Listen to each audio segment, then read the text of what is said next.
नमस्कार। तो ये है प्राचीन भारत का इतिहास, जो कि है रामचरण शर्मा, और ये है ऑक्सफोर्ड इंडिया पेपरबैक्स। तो इसकी बात कर लेते हैं इसके रेट की। तो देखिए, ये 325 रुपये इस पे MRP है, और जो कि मार्केट से आप लोगों को, मेरे को तो ये लगभग लगभग 200 के आसपास पड़ गई थी, 200-250 के आसपास। तो आप लोग देख लेना कि आपको डिस्काउंट कितना मिल जाता है। अगर आप ऑनलाइन मंगाते हैं तो ऑनलाइन में आप लोगों को ये सस्ता मिल जाएगा। ऑफलाइन मार्केट में ये थोड़ा महंगी मिलेगी, क्योंकि ये ओरिजिनल है, ये मैंने ऑफलाइन ख़रीदी है। तो ऑनलाइन में आपको पेपर बैग क्वालिटी की मिलेगी। तो इसकी क्वालिटी की बात कर लेते हैं। तो क्वालिटी बढ़िया है इसकी, क्योंकि ये ऑनलाइन है, ऑफलाइन है सॉरी। और ये है ऑक्सफोर्ड, ये 14वां हिंदी संस्करण है, ठीक है। और बात कर लेते हैं इसकी विषय सूची की। तो पिछली वीडियो में मैंने आप लोगों को बिपिन चंद्रा की बताई थी, इसमें मैं आप लोगों को इसकी विषय सूची बता देता हूँ, जिससे कि आपको आसानी हो जाए इसको यूपीएससी के सिलेबस से मैच करने की, ठीक है। तो चलिए शुरू करते हैं। बाकी क्वालिटी आप लोगों ने देख ली है, ठीक है। पेजेस की बात कर लेते हैं। तो पेजेस की बात कर लेते हैं इसमें। तो पेजेस इसमें 353 हैं, 353 पेजेस हैं। और पेज देख लीजिए, पेज की क्वालिटी एकदम बढ़िया है, ठीक है। तो आप लोग भी ओरिजिनल ख़रीदिए, ठीक है। अब बात कर लेते हैं इसकी विषय सूची की। तो इसकी विषय सूची देख लेते हैं। तो थोड़ा सा इसको जूम इन कर लेंगे, ताकि आप लोगों को थोड़ा सा स्पष्ट दिखाई दे इसमें। और ये देखिए, तो सबसे पहले इसमें क्या क्या दे रखा है, ठीक है, ये हम देख लेते हैं कि इसमें क्या क्या है। तो देखिए, सबसे पहले इसको छोड़ देते हैं, चित्र सूची, ये मानचित्र सूची, प्रस्तावना, आभार, ये चीज़ें छोड़ देते हैं। यहाँ से शुरुआत करते हैं कि प्राचीन भारत के इतिहास का महत्व, विविधता में एकता, वर्तमान के लिए अतीत की प्रासंगिकता, कालक्रम, ठीक है। प्राचीन भारत के आधुनिक इतिहासकार, औपनिवेशिक दृष्टिकोण और उसका योगदान, राष्ट्रवादी दृष्टि और उसका योगदान, गैर राजनीतिक इतिहास की ओर, सांप्रदायिक दृष्टिकोण, कालक्रम, ठीक है। तो ये है दूसरा चैप्टर। तीसरा चैप्टर है इसमें इतिहास का निर्माण और उसके स्रोत। चौथा है भौगोलिक स्थिति, भारत का उद्भव, मानसून की भूमिका, उत्तरी सीमाएं, नदियां, प्राकृतिक सीमाएं और सांस्कृतिक संपर्क, खनिज और अन्य संसाधन, कालक्रम, ठीक है। अब बात कर लेते हैं इसकी पारिस्थितिक और पर्यावरण की। तो पारिस्थितिक और पर्यावरण की थोड़ा सा जूम कर लेंगे इस पर। तो पारिस्थितिक और पर्यावरण में है इसमें पारिस्थितिकी, पर्यावरण और मानव विकास, वातावरण एवं बस्तियां, बारिश और मानवीय प्रयास, पर्यावरण के प्रति प्राचीन दृष्टिकोण, कालक्रम, ठीक है। छठवां चैप्टर है भाषाई पृष्ठभूमि, प्रमुख भाषा समूह, ऑस्ट्रो एशियाई, तिब्बती, बर्मन, द्रविड़, इंडो आर्यन, सजातीय समूह और भाषा परिवार, कालक्रम।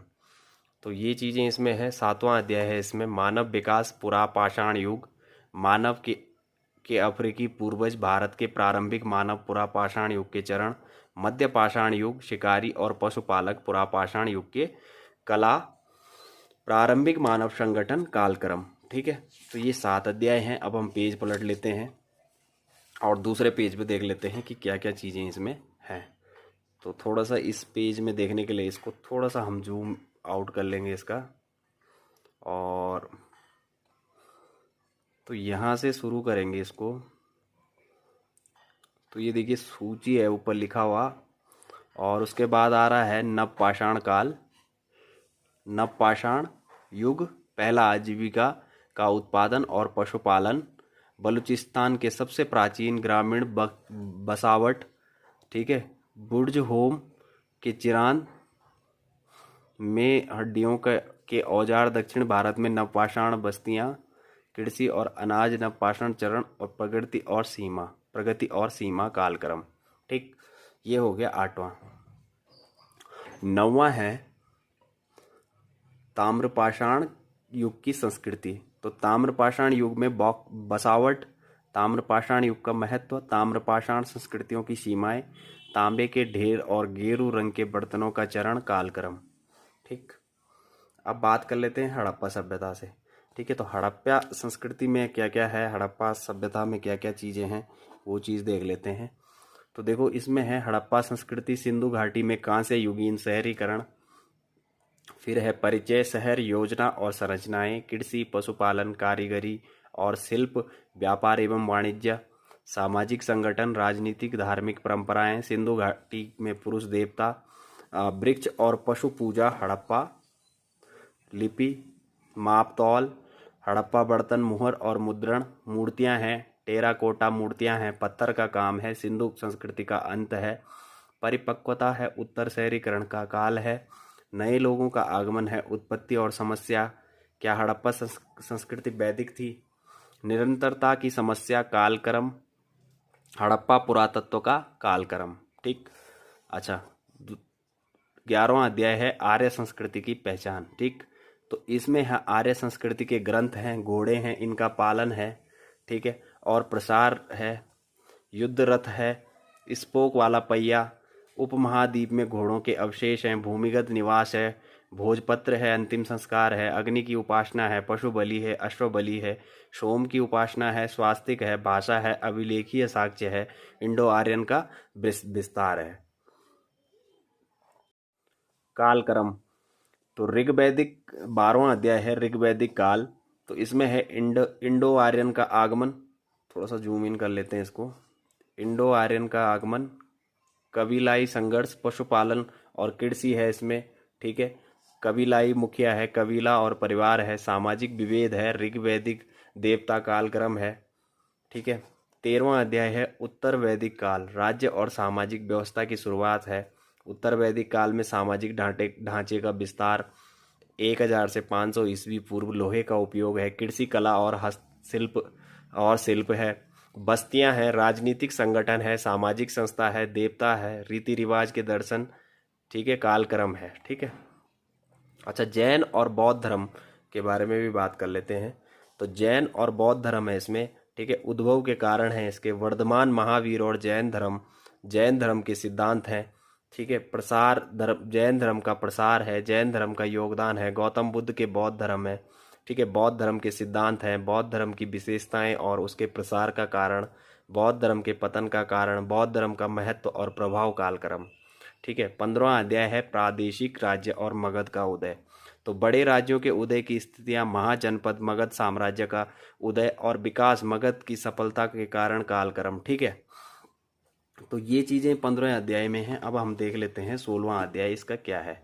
तो देखिए 16वां अध्याय इसमें देख लेते हैं कि 16वां अध्याय इसमें कि ईरान और मकदूनिया का आक्रमण है, ठीक है, ईरान और मकदूनिया का आक्रमण है, ईरानी आक्रमण है, संबंध के परिणाम है, सिकंदर का आक्रमण है, सिकंदर के आक्रमण का प्रभाव है, कालक्रम है, बुद्ध काल में राज्य और वर्ण व्यवस्था है, ठीक है। 17वें में द्वितीय नगरीकरण है, ग्रामीण अर्थव्यवस्था, प्रशासनिक का प्रणाली, सैन्य और कर प्रक्रिया, गणतांत्रिक प्रयोग है, सामाजिक वर्गीकरण और विधान है, ठीक है। अब मौर्य काल 18 में देख लेते हैं मौर्य काल में क्या क्या है। तो मौर्य काल में देखिए चंद्रगुप्त मौर्य है, साम्राज्य का गठन है, अशोक ईस्वी पूर्व 273 से 32, ठीक है, अशोक के अभिलेख हैं, कलिंग युद्ध का प्रभाव है, आंतरिक नीति और बौद्ध धर्म है, इतिहास में अशोक का स्थान है और कालक्रम है, ठीक है। मौर्य शासन की बात कर लेते हैं। तो मौर्य शासन में क्या क्या चीज़ें हैं। तो देखो मौर्य शासन में है 19वां अध्याय है राज्य नियंत्रण है, आर्थिक विनियमन, कला का और वास्तुकला, भौतिक संस्कृति का प्रसार है, राज्य व्यवस्था है, ठीक है, मौर्य समाज का पतन है। थोड़ा सा इसको जूम आउट कर लेते हैं, सॉरी जूम इन कर लेते हैं इसको, ऐसे में अब इसको कर लेंगे थोड़ा सा फोकस, ठीक है। तो कहाँ बात कर रहे थे, मौर्य समाज के पतन का कारण है, ब्राह्मणों की प्रतिक्रिया है, वित्तीय संकट है, दमनकारी नियम है, दूर दराज के क्षेत्रों के नए ज्ञान की पहुंच है, उत्तर पश्चिम सीमा की उपेक्षा और चीन की महान दीवार, कालक्रम है, ठीक है।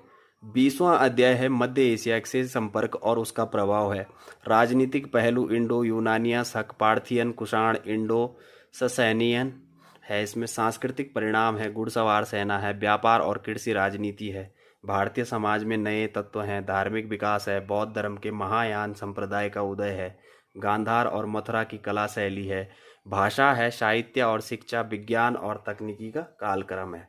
ठीक है, तो ये चीज़ें इस पे हैं। और अब आ जाते हैं इसमें सातवाहन काल में। ठीक है, तो इसको थोड़ा सा ऊपर कर लेंगे और सातवाहन काल में आ जाते हैं इसमें। तो देखो, सातवाहन काल में थोड़ा सा इसको फोकस कर लेता हूँ मैं और इसको जूम आउट कर लेता हूँ। तो ये देखिए, ठीक है,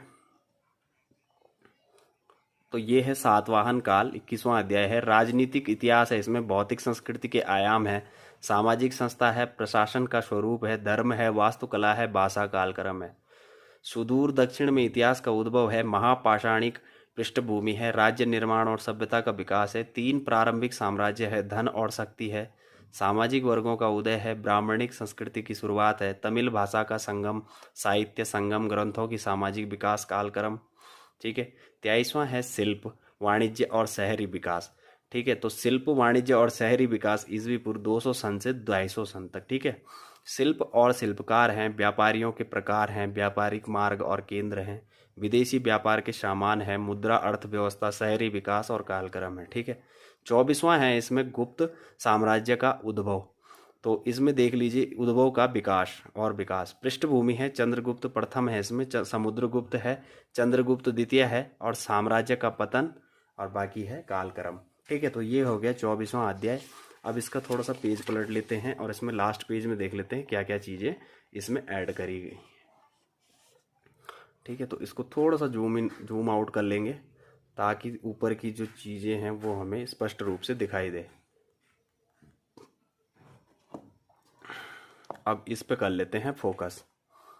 अच्छा, फोकस करने के लिए देखिए, इसमें थोड़ा सा जूम इन की दिक्कत हो सकती है, कोई बात नहीं, यहाँ से आप लोगों को दिख रहा होगा ये। अच्छा, गुप्त काल में जनजीवन है, शासन प्रणाली है, व्यापार और कृषि अर्थव्यवस्था की प्रवृत्ति है, सामाजिक विकास है, बौद्ध धर्म की स्थिति है, भगवत संप्रदाय की उत्पत्ति है, और विकास, कला, साहित्य, विज्ञान और तकनीकी कालक्रम है। ठीक है, अब नीचे से थोड़ा सा इसको जूम इन कर लेंगे ताकि ये थोड़ा सा और स्पष्ट दिखाई दे। ठीक है, पूर्वी में सभ्यता का प्रसार है, 26वां देखिए, पूर्वी भारत में सभ्यता का प्रसार है, सभ्यता के लक्षण है, उड़ीसा, पूर्वी और दक्षिणी मध्य प्रदेश, बंगाल, असम, रचनात्मक काल, कालक्रम। ठीक है, 27वां है इसमें। अब 27वें को थोड़ा सा बड़ा कर लेते हैं ताकि थोड़ा सा स्पष्ट दिखे। हर्ष एवं उनका काल, तो हर्ष का साम्राज्य है, प्रशासन है, बौद्ध धर्म है, और नालंदा कालक्रम है। ठीक है, 28वां है प्रायद्वीप में ब्राह्मणीकरण, ग्रामीण विस्तार और किसान प्रतिरोध।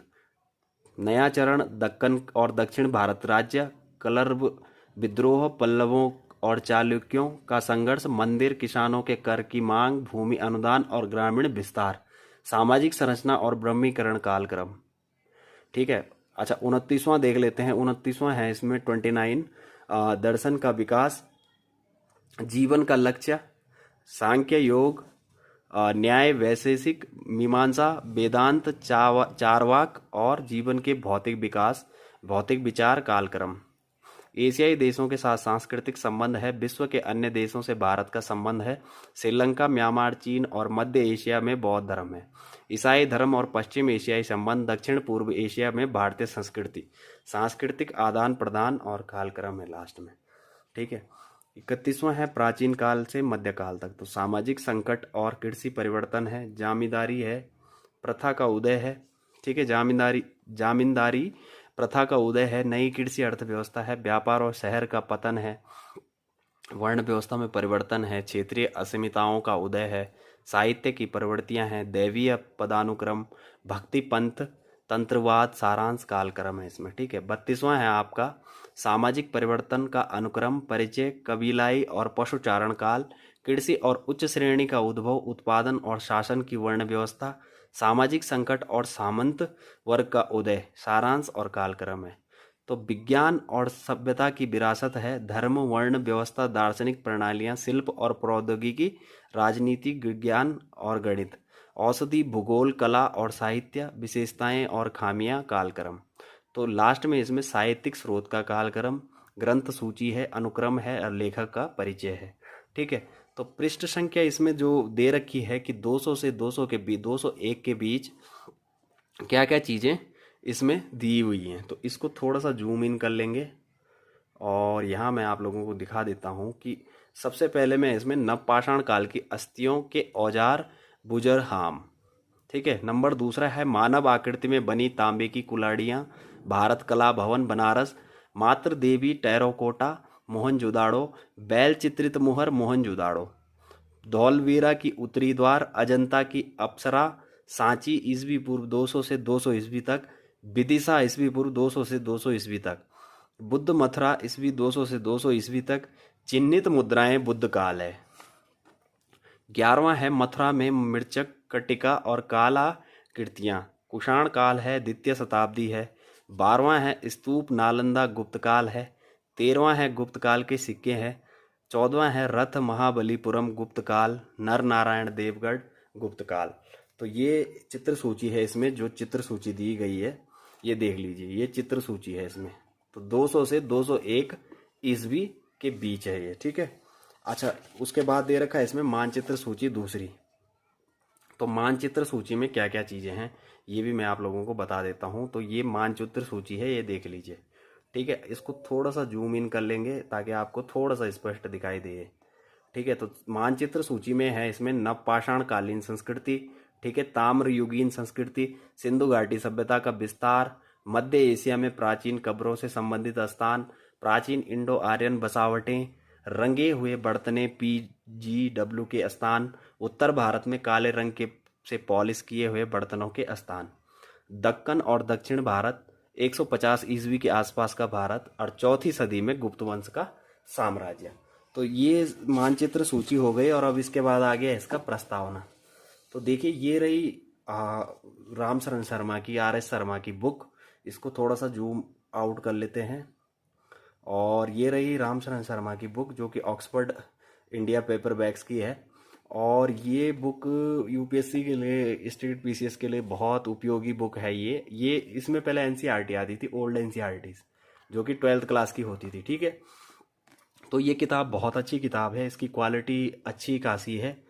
मैंने ऑफलाइन ख़रीदी थी, तो आप ऑनलाइन ख़रीद सकते हैं इसको, ऑनलाइन में आपको और सस्ती मिल जाएगी ये, ठीक है।